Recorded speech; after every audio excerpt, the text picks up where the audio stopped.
D'abord vous dire en quelques mots ce qu'est le labo. Le labo, c'est un observatoire de l'emploi qui a été créé il y a 5 ans et demi par le groupe ADECO pour penser le futur du travail et réfléchir de façon collaborative aux nouvelles façons de fonctionner, au futur du travail, donc avec une forte connotation liée à la diversité, à l'insertion. Et du coup, on publie des études sur l'évolution de l'emploi, l'évolution des compétences, l'impact de la robotisation, la formation, et donc très récemment une étude sur l'orientation.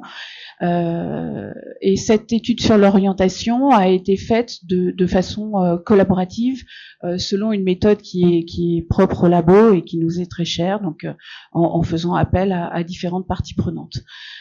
Pourquoi l'orientation? Bien parce qu'on a fait plusieurs études, d'abord sur les nouvelles formes d'emploi, sur l'impact de la robotisation et de la technologie sur le capital humain. Et on s'est rendu compte que on évoluait dans un monde de l'emploi en mutation permanente, en transformation permanente, que les individus allaient devoir changer 4 fois, 5 fois, 6 fois, 10 fois de métier, enfin d'emploi, voire de métier, tout au long de leur parcours professionnel, et que par conséquent, le sujet de l'orientation était vraiment un sujet clé. Donc, pour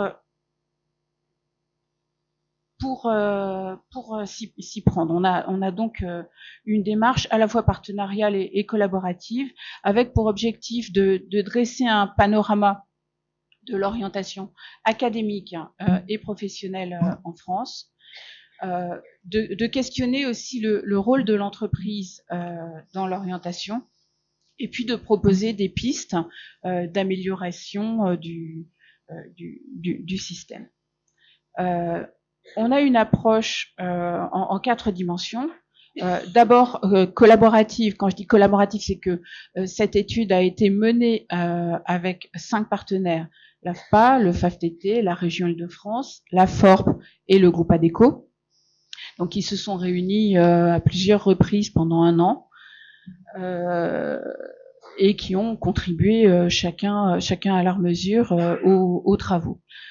Une dimension analytique, cette étude a été confiée à un rédacteur, Laurent Abar, donc qui est présent dans la salle, qui est juste au fond là-bas, et qui menait les travaux, qui animait les groupes de travail, qui menait également la dimension qualitative et l'analyse du quantitatif qui a été confié à une filiale de BVA qui s'appelle Côté Client. On a interviewé une trentaine d'experts en dehors du groupe de travail, et pour le quantitatif, interrogé 1000 personnes représentatives de la population française, en se centrant principalement sur l'orientation professionnelle, mais l'étude couvre le champ de la formation initiale et de la formation tout au long de la vie. Alors, nous sommes rendus compte que l'orientation, mais les témoignages qui ont précédé l'ont fortement souligné, que l'orientation est un processus extrêmement complexe et qui subit beaucoup d'influences. D'abord des facteurs exogènes liés à la transformation des formes d'emploi, à la transformation des métiers, à la transformation du travail, toutes les raisons que je vous indiquais précédemment. Mais aussi des facteurs endogènes, le fameux plafond de verre, celui qu'on subit, mais aussi celui qu'on se met à soi-même, les stéréotypes, le milieu social, l'orientation initiale, on y reviendra un petit peu plus en détail. Et puis la multiplication des acteurs, la prolifération de l'information et des choix possibles. Et on y reviendra également par la suite. Donc en fait, on se rend compte que ce processus étant complexe, il y a un nouvel enjeu qui se dessine aux côtés des classiques savoir-faire, savoir-être qui sont traditionnellement demandé par les DRH. Il y a également un savoir évoluer qui doit permettre aux individus d'acquérir toutes les compétences nécessaires à une orientation efficace tout au long de la vie. Et en fait, on a créé un néologisme. Alors, vous me pardonnerez pour les puristes, il pique un peu. On a créé le mot de compétence orientationnelle qui devient vraiment déterminante. Et en revanche, là, Jean-Christophe, tu le soulignais également, son acquisition est pas innée. Elle requiert un accompagnement renforcé des individus et un accompagnement assez complexe et assez sur le long terme. Je vous propose qu'on détaille un peu l'orientation initiale avant de passer à l'orientation tout au long de la vie, parce que la façon dont on va gérer son orientation tout au long de la vie puise ses racines dans l'orientation initiale, bien entendu. Alors, je vais prendre quelques précautions oratoires. Les choses évoluent en ce moment, évoluent dans le bon sens. On le sait, on voit toutes les réformes qui sont en cours. En revanche, on est encore sur un processus qui est fondé sur l'exclusion. On n'essaie pas d'orienter les jeunes, les élèves sur leur appétence, leurs choix, leurs aspirations, leurs envies, mais sur leur capacité à être bons dans des matières abstraites, particulièrement les matières scientifiques. Donc ceux qui ne sont pas bons choisissent d'autres voies au fil de leur parcours, et ça commence très tôt, dès la 5e, et ce sont assez rarement des choix éclairés, consentis et enthousiastes, mais plutôt des choix par défaut. Je vous disais qu'il y avait énormément d'influences. Je vais en souligner quelques-uns. D'abord, l'influence du genre.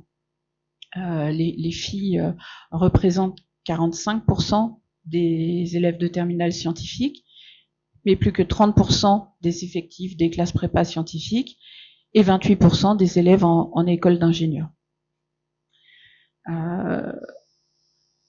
Une forte influence du milieu social. Seuls 80% des jeunes ont abordé la question de l'orientation avec leurs parents. 37% estiment que leurs parents les ont poussés à choisir une orientation. Et 20% des élèves et diplômés de l'enseignement professionnel estiment qu'ils n'ont pas eu le choix. Donc ça revient à ce que je vous disais tout à l'heure en préambule sur l'orientation qui n'est pas forcément choisie. On le disait, un accompagnement indispensable pour mieux se connaître, mieux connaître ses appétences, ses aptitudes, et mieux connaître le champ des possibles. 69% des jeunes ont consulté au moins une fois une ressource en ligne. 75% des jeunes qui ont pu discuter avec des étudiants sont satisfaits de cet échange.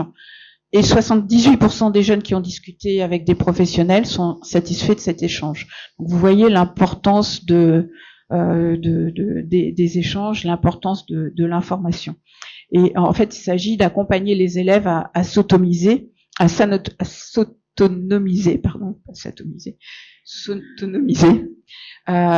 développement pour ça des actions qui leur permettent de mieux se connaître pour mieux construire leur projet professionnel. Mais pour cela, c'est assez compliqué puisque les conseillers d'orientation de l'éducation nationale se sont transformés en psychologues de l'éducation nationale et ils sont en nombre largement insuffisant puisqu'ils sont au niveau du lycée de 1 pour 1500 élèves. Donc c'est compliqué pour construire un projet fondé pour chacun d'entre eux. Les choses évoluent, je vous le disais, notamment avec la réforme récente qui permet de disposer de 54 heures dédiées à l'orientation au niveau de la terminale en lycée, même au niveau de la seconde et de la première. Il y a un nombre d'heures qui est dévolu également pour la quatrième et la troisième, mais qui est un peu inférieur, autour d'une trentaine d'heures. Donc ce sont vraiment des progrès importants. Simplement, il va falloir maintenant outiller les profs, outiller les proviseurs pour qu'ils puissent accompagner pendant ce temps dévolu utilement les enfants dans la connaissance d'eux-mêmes et la connaissance du monde de l'entreprise, la connaissance des métiers.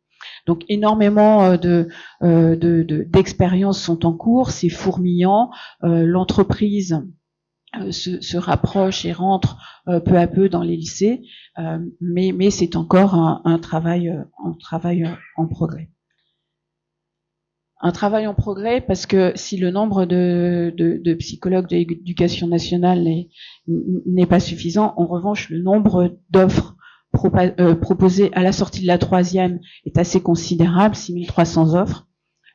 Et le nombre de formations proposées à l'issue de Parcoursup est encore plus considérable, avec 13 000 formations. Donc les enfants, au total, formulent plus de 6 millions de vœux, ce qui est absolument considérable à gérer, mais pour avoir été parent concerné il n'y a pas longtemps, à formuler aussi, je vous le garantis. Cet accompagnement indispensable, il est indispensable aussi pour répondre aux besoins exprimés par les enfants eux-mêmes. Quand on les questionne un petit peu plus tard, ils estiment que l'école ne les a pas suffisamment préparés à leur premier emploi, à 69%. Et pour plus de la moitié d'entre eux, ils n'ont jamais rencontré de professionnels ayant exercé ou exerçant leur métier avant eux-mêmes d'exercer ce premier emploi. Une des façons de faire intéressante pour laquelle on milite chez ADECO aux côtés de quelques autres grandes entreprises, c'est l'apprentissage qui constitue vraiment un levier d'insertion extrêmement intéressant et une passerelle entre le monde de l'école et le monde professionnel. Mais une passerelle qui nécessite que les filières des métiers en tension soient valorisées. Les métiers sont encore largement méconnus. L'apprentissage, même s'il est en forte croissance en ce moment, et surtout en forte croissance pour le secteur universitaire, pour tout ce qui est formation supérieure, et pas tant pour les formations de la voie professionnelle. Depuis 2018, on progresse grosso modo de 10% par an, et l'offre se diversifie. Mais on n'est pas encore à des niveaux satisfaisants, et il y a encore des formations qui peinent à remplir leurs effectifs, ou des étudiants qui ont trouvé leur formation et peinent à trouver l'entreprise qui va les recruter pour qu'elles puissent mener à bien leur formation. Ceci bien dommage parce que l'apprentissage bénéficie quand même d'un taux d'insertion professionnelle de 70% dans les 7 mois qui suivent la fin de la formation, et donc c'est quand même extrêmement valorisant, un extrêmement bon moyen de sécuriser les parcours professionnels.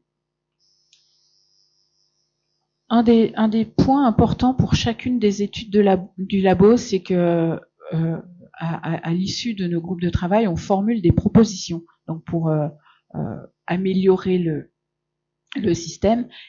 Et là, pour chaque brique de l'étude, pour chaque partie de l'étude, donc orientation initiale et orientation tout au long de la vie, on en a formulé une bonne série. Donc, je vais d'abord vous donner celle sur l'orientation initiale avant de passer à l'orientation tout au long de la vie. D'abord, nous avons réfléchi à l'organisation du système en nous disant que ça serait peut-être pas mal de pouvoir intégrer les filières générales, technologiques, professionnelles au sein d'un même lycée, d'adapter les enseignements au rythme des élèves, de faciliter les passerelles entre les filières. On s'est interrogé également sur le sens des enseignements. Comment est-ce qu'on peut valoriser les compétences douces, les fameuses soft skills dont tout le monde parle dans l'entreprise? Est-ce qu'on les valorise suffisamment dans le parcours de formation initiale? Alors, quand il y a quelques jours, j'ai présenté cette même étude, on m'a dit, mais oui, bien sûr, on les valorise. Regardez, dans Parcoursup, maintenant, il y a des cases pour valoriser les expériences extrascolaires et la dimension des soft skills. Oui, c'est vrai, c'est un net progrès et c'est formidable. Ce serait bien que ce soit fait aussi tout au long de la formation et que les soft skills soient prises en compte au moment de l'orientation et au moment du choix des enfants. L'éducation à l'orientation, la filière professionnelle mérite d'être revalorisée. L'apprentissage, on en a parlé, mais c'est ce qui permettrait aux jeunes d'être davantage à l'écoute de leurs envies et de mieux choisir leur orientation. On a réfléchi ensuite sur les acteurs de l'orientation initiale et au premier chef desquels les familles. Les familles doivent être impliquées, accompagnées, sensibilisées au processus d'orientation, sensibilisées également à ce que sont les métiers en tension, les métiers qui recrutent, à ce que sont les chances de succès et les chances de mise à l'emploi rapide dans telle ou telle filière. C'est vrai que jusqu'à il y a peu de temps, la filière professionnelle était plutôt dévalorisée et les proviseurs pas forcément objectivés sur leur taux de succès dans la formation dans les filières professionnelles, mais plutôt dans leur capacité à envoyer des élèves en filière générale. Dernier point sur les acteurs de l'orientation, l'encadrement et l'équipe pédagogique, l'autonomie des établissements et des chefs d'établissement pourrait être accrue et pourrait trouver énormément de bénéfices dans l'accroissement des liens avec l'entreprise, avec les chefs d'entreprise du bassin d'emploi dans lequel ils évoluent. Un point qui a été abordé tout à l'heure, nous avons également pas mal réfléchi à la place des acteurs privés. Effectivement, le fait de faire reposer la responsabilité et les actions d'orientation sur des acteurs qui ne soient pas directement l'équipe éducative pourrait être un plus. Le fait d'avoir un tiers qui intervient et qui est conseillé, c'est vraiment une bonne chose. Et enfin, il manque sans doute une cartographie générale des acteurs intervenants pour promouvoir, pour faciliter le fait de nourrir la directive Parcours Avenir, qui est une directive qui demande aux proviseurs de resserrer le lien entre l'école et l'entreprise. Cette cartographie leur serait fort utile. Voilà pour les propositions que l'on a formulées sur l'orientation initiale. Pour ce qui concerne l'orientation professionnelle, on s'est rendu compte que la répartition des acteurs était assez polarisée. Et on s'est rendu compte aussi de chiffres qui moi m'ont assez stupéfaite, mais qui vous sembleront sans doute votre quotidien. On a identifié que 52% des personnes en emploi, de la représentative de la population active occupée, étaient insatisfaites de leur situation professionnelle. Et parmi ces 52%, 41% souhaitent se réorienter. Alors, si on regarde un peu qui sont ces actifs. Alors attention, ce sont les actifs au sens de la typographie qu'on a identifié, pas les actifs au sens population active occupée. Donc, ce sont les personnes qui sont insatisfaites de leur situation professionnelle et qui souhaitent se réorienter. Alors, pour plus de la moitié, ce sont donc 56%, ce sont des femmes, et pour un quart d'entre eux, ils ont moins de 30 ans. Ils occupent pour beaucoup un emploi temporaire et ils exercent pour 40% un métier qui n'est pas en lien avec leur formation. ils ont bénéficié d'une formation moins ciblée professionnellement, bien que plutôt supérieure à la moyenne des formations. La principale motivation qui les incite à changer de voie est déclenchée par le fait qu'ils jugent les missions qu'ils occupent assez peu motivantes, assez peu stimulantes.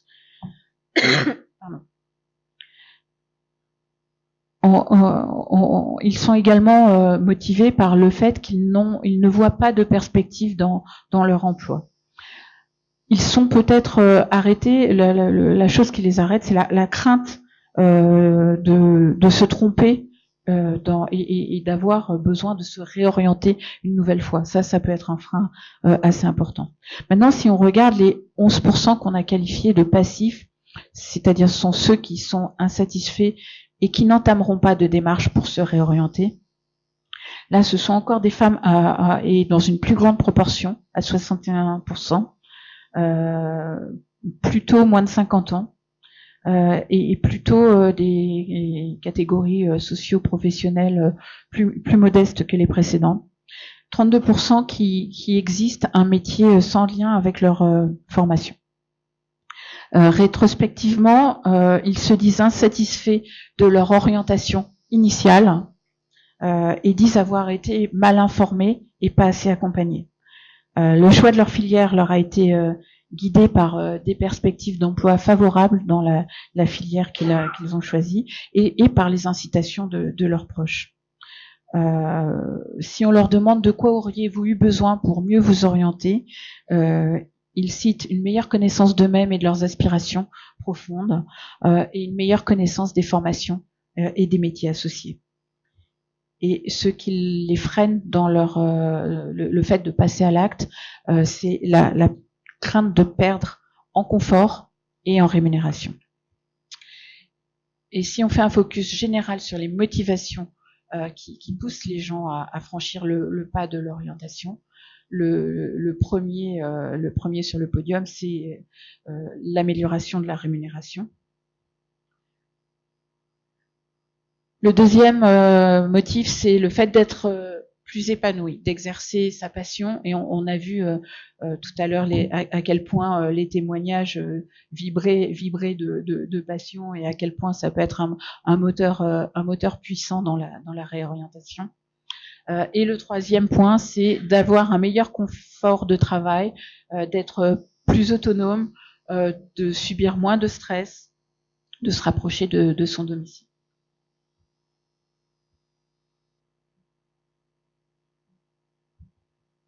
Si on regarde quelques éléments de profil, je voulais juste vous montrer ce graphique qui est un petit peu compliqué à comprendre, mais je vous invite juste à regarder la tranche des 30-35 ans qui a un histogramme là assez élevé pour les actifs. Qu'est-ce que ça veut dire? Ça veut dire que l'envie de changement intervient finalement assez tôt dans la carrière professionnelle.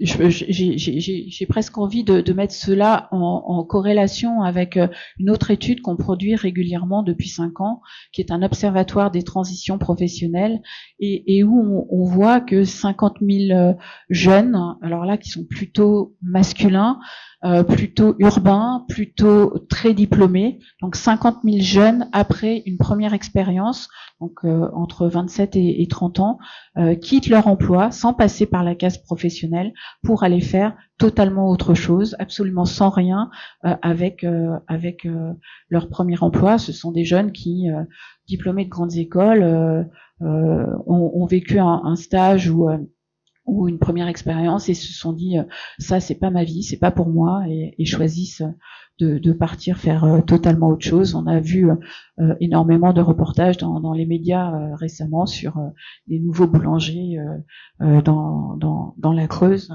où les gens qui mettaient à profit tout leur savoir pour redynamiser des régions en mal d'activité. Voilà, à l'appui de ce que je vous disais, durant les 3 premières années d'activité professionnelle, 25% des jeunes passent d'un emploi qui est en adéquation avec leur formation à un emploi qui ne l'est pas. Et on voit qu'il y a de forts liens avec ce qu'ils ont fait pendant leurs années d'études. 40% de la population active occupe un poste dans un secteur sans lien avec leur domaine d'études. En revanche, 89% des CSP+, qui ont changé de métier, donc qui ont connu une orientation, se disent satisfaits de leur orientation. Et pardon, il manque un mot, c'est de leur orientation initiale. Donc, plus on a réussi son orientation initiale, plus on en est satisfait, plus on est capable d'apprendre rapidement, de changer rapidement, de se réorienter rapidement et d'être en phase avec ce qu'on nous demande aujourd'hui sur le marché du travail, c'est-à-dire l'adaptabilité, la capacité à apprendre, la capacité à se réinventer en permanence. Et ça, ce chiffre de 57% de personnes qui l'ont fait leur frais conforte encore ça. Changer de métier est motivant et plus on le fait facilement. L'accompagnement est plus ou moins balisé. Vous êtes tous des représentants de structures qui accompagnent les individus tout au long de leur vie professionnelle. Donc, je ne vais pas vous refaire le panorama, un panorama que vous connaissez bien mieux que moi. Pourquoi je dis plus ou moins balisé? C'est que les dispositifs d'orientation et de reconversion sont extrêmement nombreux. Pour un individu, la carte est difficilement lisible. On a fait l'exercice sur la région Île-de-France. Je vais juste prendre les chiffres et vous les lire parce que je pense qu'ils sont assez révélateurs.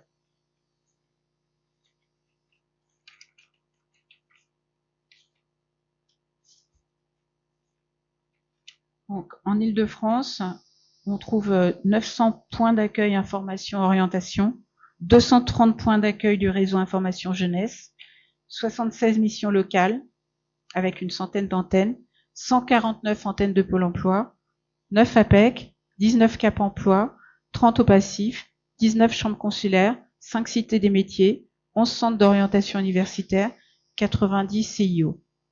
Et puis 200 structures diverses, non intégrées au SPRO, mais qui délivrent aussi du conseil en orientation. C'est en cours de réorganisation, de rationalisation, bien sûr, mais c'est encore extrêmement difficilement lisible pour un individu qui quelquefois peine à savoir quand il est dans un processus de reconversion, à qui précisément il serait le plus judicieux de s'adresser.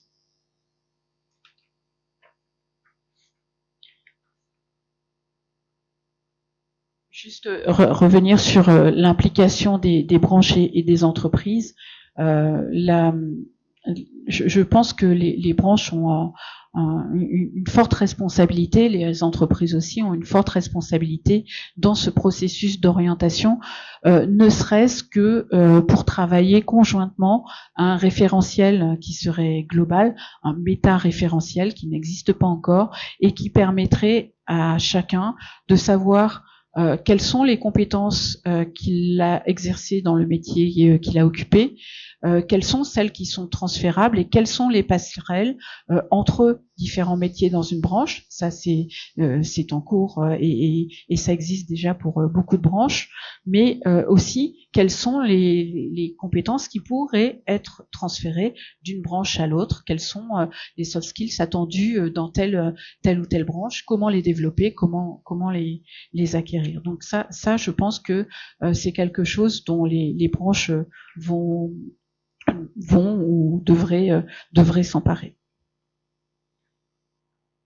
Les propositions de notre groupe de travail sur l'orientation tout au long de la vie.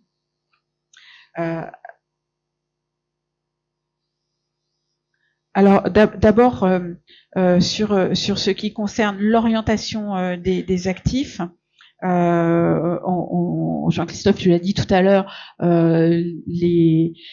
maintenant toute l'offre de formation est accessible en 5 clics depuis quelques jours.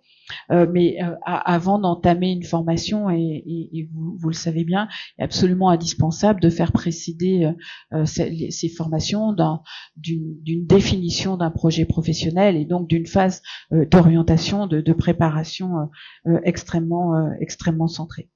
Là, c'est peut-être un vœu pieux, mais on s'était dit que ce serait vraiment bien de centraliser en un point unique toute l'information sur les métiers, sur les secteurs et sur le système d'orientation et pour mieux accompagner les salariés.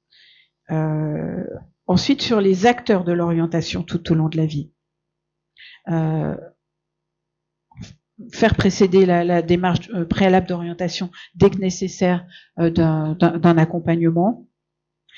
Proposer au niveau des branches pro, mais aussi au niveau interbranche, une cartographie dynamique et contextualisée des postes qui seraient ventilés par compétences ou blocs de compétences et présentant leur degré de proximité mutuelle, leur rémunération et leurs perspectives d'emploi et l'attention des métiers.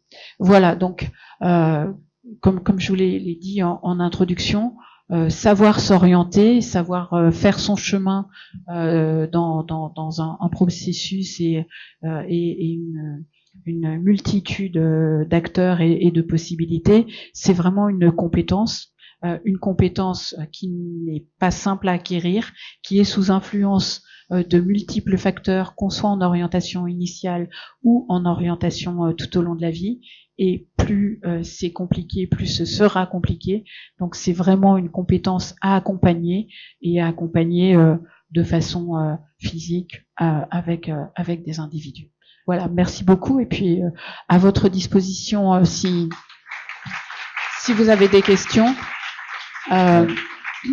Je n'ai pas dit que l'étude est en ligne, en accès libre sur le site du labo, labho.fr. Elle comporte une synthèse, elle est assez dense, hein, l'étude, elle fait en bon 150 pages. Il y a associé une synthèse qui fait 24 pages et qui vous permettra d'en avoir déjà un bon aperçu si vous ne voulez pas rentrer dans les 150 pages. Et puis Jean-Christophe en a quelques exemplaires si vous souhaitez l'avoir en format imprimé. Voilà, merci.